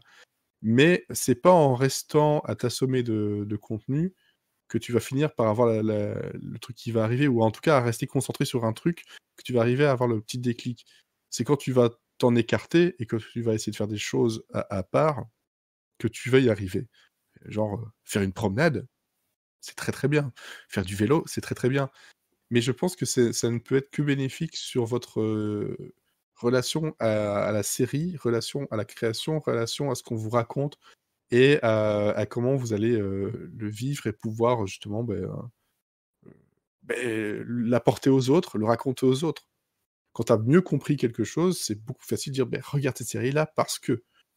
Et c'est ce qu'on essaie de faire. Regarde cette série-là parce que. Et je pense qu'on a eu aussi de notre côté des moments où en gros on vous conseillait une série et on en a sans doute très très mal parlé, ou de façon très superficielle, parce que soit on n'avait pas pris le temps de regarder plus, on a parlé que du pilote, et voilà, ou soit parce qu'en fait on en a regardé tellement que il fallait en choisir une, on a choisi celle-là, mais est-ce que vraiment c'était celle-là dont il fallait parler? Est-ce qu'il fallait en parler parce qu'elle était nouvelle, ou est-ce qu'on devait en parler parce qu'on en a vraiment apprécié quelque chose? Et C'est aussi pour ça qu'on a réduit le rythme de podcast aussi. Hein. Ouais, c'est ça, on a réduit le rythme du podcast, mais je pense que on pourrait repasser en hebdo. En fait, c'est pas ça qui aurait l'influence vraiment sur la façon dont on voit les séries. C'est plutôt nous par... Pardon?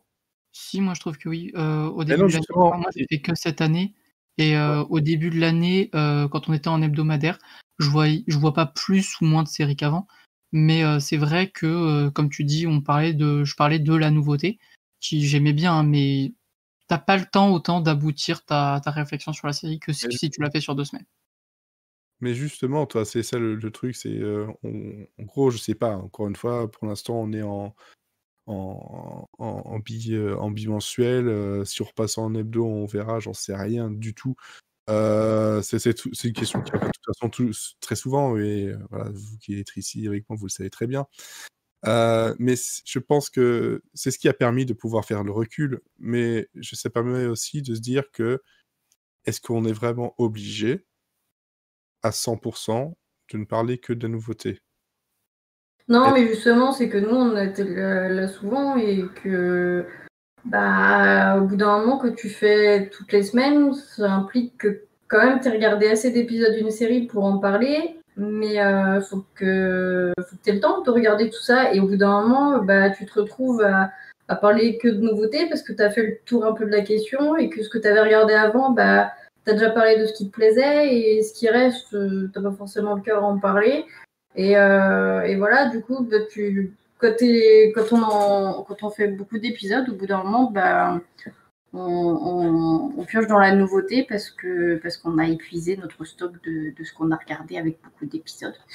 Donc ça laissait au moins le temps d'avoir un peu de recul sur ce qu'on regardait et ça nous laissait le temps de voir d'autres choses. Ouais, et puis de toute façon, ça laisse aussi du temps. Oui. Après, c'est de parler des nouveautés aussi. Enfin, on parle de beaucoup de séries, mais ça ne veut pas dire qu'il faut toutes les voir, en fait. Absolument pas. Les gens qui nous écoutent, s'il y en a encore, j'espère.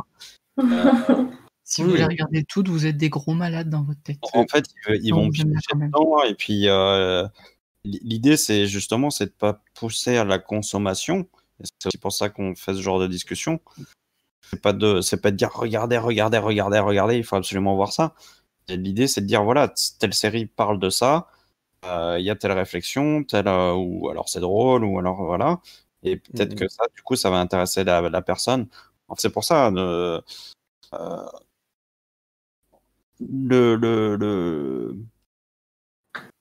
en fait, nous, l'intérêt d'un bilan comme ça, c'est-à-dire que en toute l'année, on parle de séries, on propose des séries aux gens.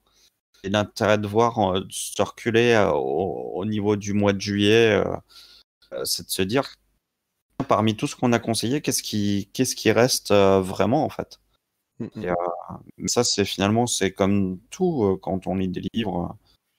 Moi, je lis une quantité de livres par an. Franchement, il y a peut-être 1 ou 2 livres par an dont je me souviens vraiment. La consommation, entre guillemets, Parce que j'aime pas. céréales se rapporte plus à l'utilisation des livres, en fait, que du cinéma, par exemple. Moi, j'ai à peu près le même type de fonctionnement au niveau des livres et au niveau des séries. Donc, et après, il y a aussi des séries qui m'ont diverti, et puis je les ai oubliées, et puis c'est pas grave. C'est normal. C'est pas grave. Quand la nouvelle saison arrive, je suis content de la retrouver aussi quand même. Et voilà, donc je pense que, en fait, personnellement, maintenant j'adapte mon rythme de lecture d'une série au type de série que c'est, en fait. Les séries un peu compliquées, par exemple, de plus en plus, j'essaie de les regarder groupées. Enfin, quand je dis groupées, c'est pas plus d'un épisode par jour quand même. Parce que justement, je sais très bien que j'oublie les choses et que quand c'est compliqué, je préfère un Dark, par exemple, je préfère regarder un épisode par jour. Parce que si je commence à l'étaler sur 13 semaines, je pense que là, je vais plus rien capter, quoi. Après, un truc comme Succession, par exemple, je kiffe de regarder un épisode par semaine parce que c'est mon petit plaisir. Et puis parce que c'est le rythme de diffusion aussi. Ouais, mais justement, tu penses pas que justement, là tu utilisais Dark, ou on pourrait utiliser une autre série Netflix, voilà, aussi, ou Amazon Prime, et tu as utilisé Succession, justement, je trouve que c'est assez intéressant parce que globalement, on dit souvent, et je pense que souvent c'est à raison, que les séries Netflix, en gros, ce sont des films découpés. Oui. Et j'ai l'impression, après, c'est peut-être pas le cas de Dark, je regarde pas, voilà, mais Dark, mais c'est le cas de beaucoup de séries Netflix. Ouais. voilà, justement, tu dis, voilà, enfin, je retiens pas parce que oui, on fait d'autres choses et c'est comme ça. Mais le fait de dire, voilà, je vais regarder un par jour étalé sur à la limite une semaine ou sur 15 jours, ça me permet de retenir parce qu'en fait, c'est découpé de telle façon à ce que ce Ouais. soit limite fait pour être suivi comme ça, être Oui, bingé. exactement. Alors que Succession, beh, ils ont encore la construction sérielle qui fait que, voilà ton épisode, rendez-vous dans une semaine, ou 2, peu importe, et quand tu reviendras, t'inquiète pas, tu vas pas te sentir perdu. Parce Exemple, que c'est pensé pour la série, quoi. il y a un truc dans Succession, et c'est exactement ce que tu dis, c'est que, et que j'adore dans cette série, ce qui était un peu moins vrai dans la saison 2 que par rapport à la saison 1. Et dans Succession, par exemple, utilise beaucoup l'ellipse. Mmh. Et, 4 mois, 5 mois. Donc, du coup, ce qui fait que la série garde un certain rythme, parce que du coup, on ne parle que des moments où il se passe quelque chose dans la vie de cette famille. Euh, et en même temps, ça fait que, comme on a une ellipse entre deux épisodes, malgré tout, c'est fait de manière très intelligente, c'est pas du tout fait de manière lourde, mais ils sont obligés quand même de revenir sur ce qui s'est passé pendant cette période-là. Donc tu Mmh. raccroches les wagons en début d'épisode. C'est Ouais. une vraie construction sérielle. C'est ça, c'est une construction sérielle, qui peut être pour certains pensée à l'ancienne, mais je pense que justement c'est ça qui est bien justement et qui prouve bien l'écriture sérielle, c'est que, on peut te raccrocher avec un rapide, petit rappel derrière ou un cliffhanger, un truc comme ça ou en tout cas une construction qui pense aussi par rapport à sa diffusion. Ce qui est le cas des séries, sur Amazon ou sur Netflix parce qu'eux, ils savent très bien que leur diffusion, c'est tout doit être dispo tout de suite. Mais je pense qu'effectivement ça casse la possibilité de l'apprécier, autrement que de façon, continue ou sur une très courte période de temps. Voilà. Après c'est encore une fois, tout ça ce n'est qu'un avis tout à fait personnel. On attend d'ailleurs, j'espère, hein, un appel comme ça si vous êtes encore là quand vous écoutez, selon le podcast et selon le débat, cette discussion, voilà, de votre côté, comment vous avez pris justement, voilà, les séries cette année? Est-ce que vous vous raccrochez à cette façon de les penser? Est-ce que vous avez une autre façon de les consommer? Est-ce que vous comprenez un peu tout ça? Enfin bref, c'est le moment aussi de votre côté de faire le bilan, je pense, de faire un peu le bilan en tant que sériephile, en tant que fan de série, de se dire, où est-ce qu'on en est? Qu'en Et, alors, est-on? Ouais, quel est notre rapport, aujourd'hui avec les séries par rapport à un et an, 2 ans, 3 ans? globalement, ce que disait Elodie aussi, parce que je suis en train de repenser en fait l'année dernière où j'avais vraiment vu pas mal de choses qui m'avaient marqué, mais parce que c'était des choses qui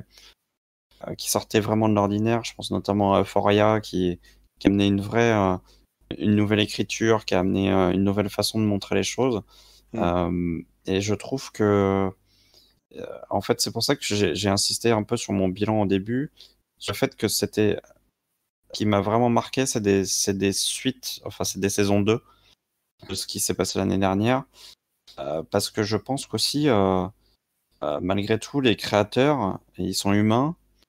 Et il n'y a pas que le poids de Netflix ou que le poids d'Amazon ou que le poids des chaînes de télévision et tout. C'est qu'à un moment donné, il y a tellement de choses que c'est quand même très très difficile d'être créatif, quoi.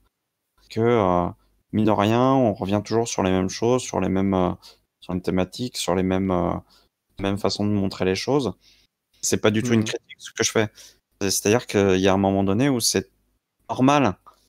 On peut pas être tout le temps créatif, on peut pas tout le temps être génial, on peut pas tout le temps révolutionner les choses, contrairement à ce que je dis continuellement.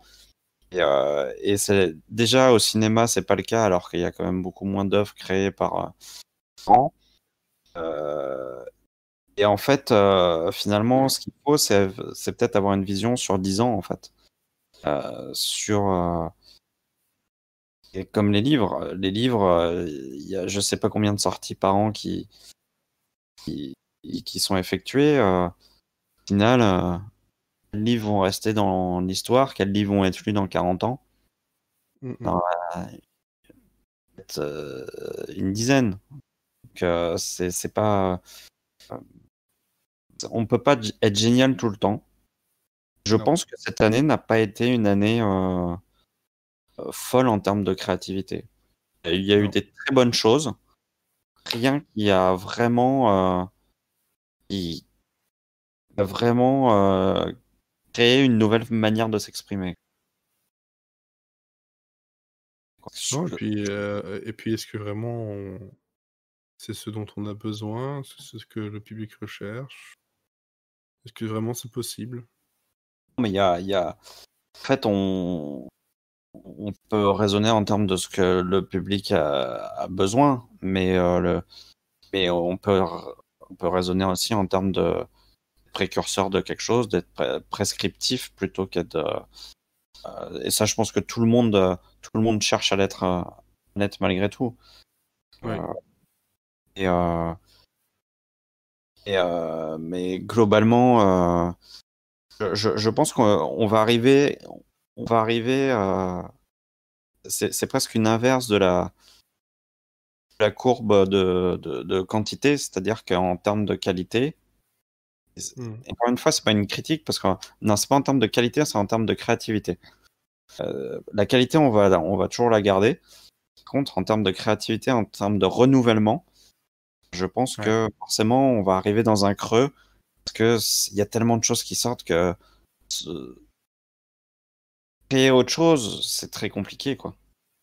En ce moment, on crée tout, en fait. Enfin, tout. Il y a très peu de genres qui sont pas abordés. Il y a très peu de thématiques qui sont pas abordées. Il y a très peu Mm. de.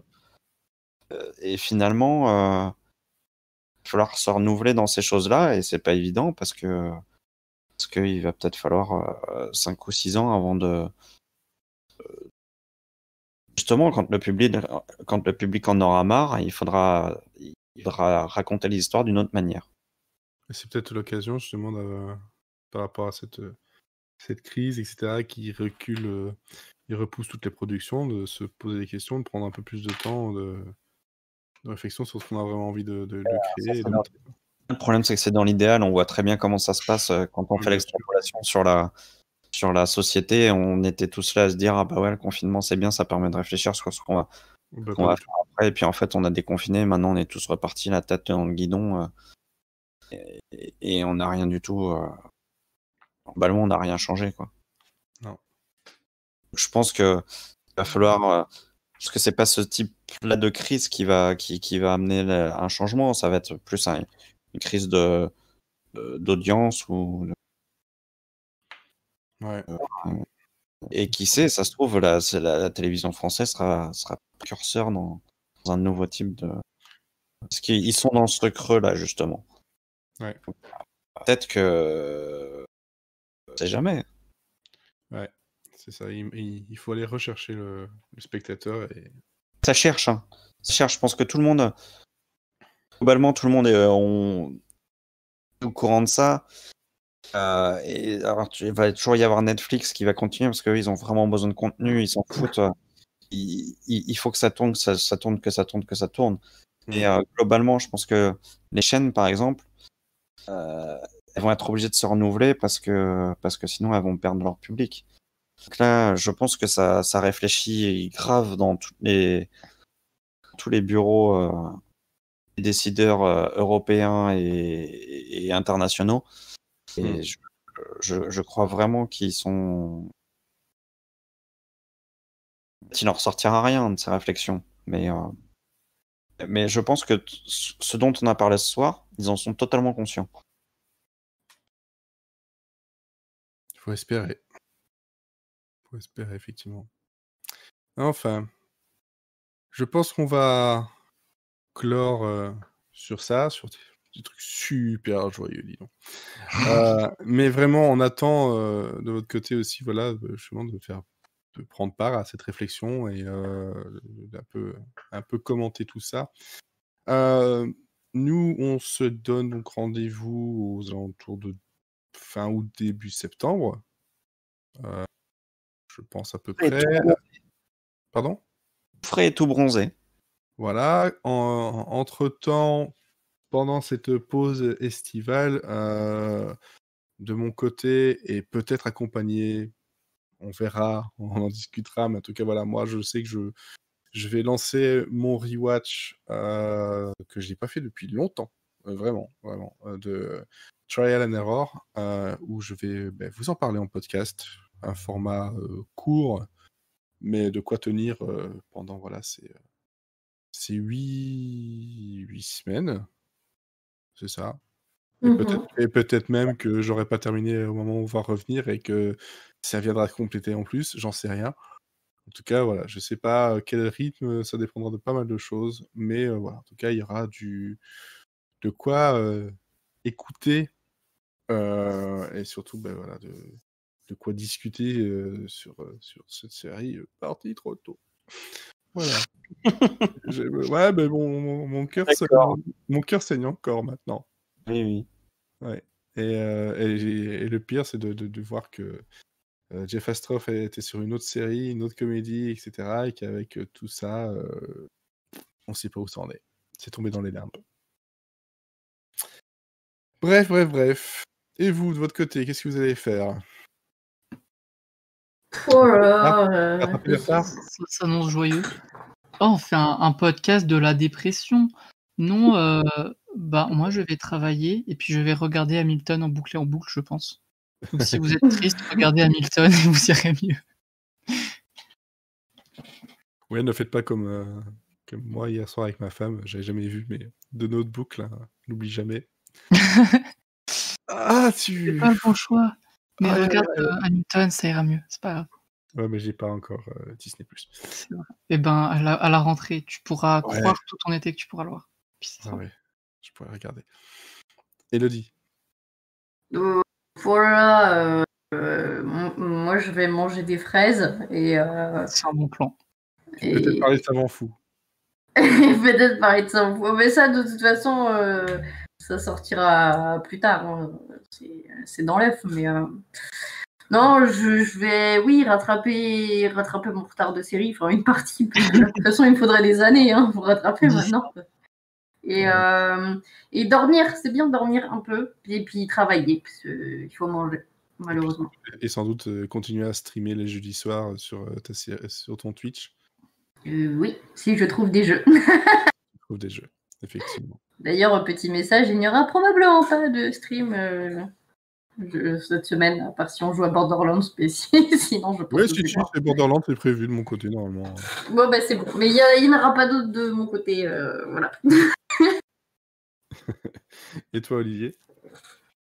Moi, je vais travailler, puis je vais prendre quelques jours de congé à la mer pour te rafraîchir le cerveau. Et puis sinon, en termes de série, je pense que je vais continuer mon petit rewatch de X-Files qui me fait bien plaisir. Puis je pense que je vais commencer Battlestar Galactica tranquillement. Je sens que ça Très bonne idée. Pour m'accompagner dans l'été, là. Je pense que c'est nickel. C'est une excellente idée. Excellente idée. Il faudrait d'ailleurs qu'on fasse le pilote dans un prochain épisode de Mystery and Friends en saison 6. Je plus sois. Bon, ben voilà. En tout cas, merci à vous trois de m'avoir accompagné pour ce dernier épisode. Donc, 29e épisode, ce qui est quand même déjà beaucoup. Mine de rien. Même si, voilà, on est passé depuis février quasiment, je crois, au bimensuel. Il y a de grandes chances que ce soit à nouveau le cas à la rentrée, parce que comme on en a expliqué, ça permet de pouvoir prendre un peu plus de recul, et je pense qu'on va encore en prendre plus en saison 6.